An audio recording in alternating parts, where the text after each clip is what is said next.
Le réacteur numéro 4 de la centrale ukrainienne de Tchernobyl explosait, entraînant le pire accident nucléaire jamais connu et relâchant un panache radioactif qui toucha une bonne partie de l'Europe et de la Russie. Des centaines de milliers de personnes durent quitter leur lieu de vie et une zone d'exclusion de 2600 km² fut créée.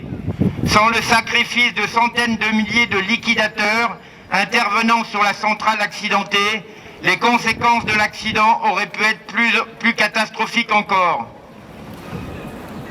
35 ans après, la catastrophe est toujours en cours. Rappelons-le avec force, Tchernobyl n'appartient pas au passé et les conséquences de cet accident se feront encore sentir pendant des siècles.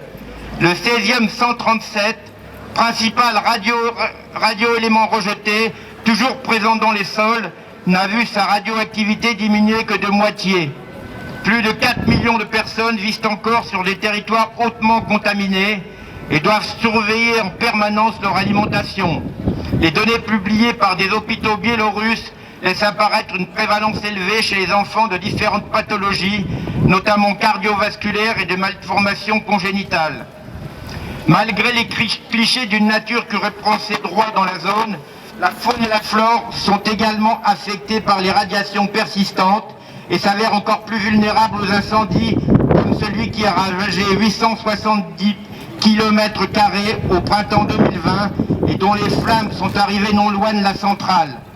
Enfin, 35 ans après, même si une gigantesque enceinte a été installée au-dessus de l'ancien sarcophage qui menaçait de s'effondrer, il n'existe toujours pas de solution pour évacuer les restes de combustible et de corium enfouis sous les 4000 tonnes de matériaux ayant servi à l'étouffer.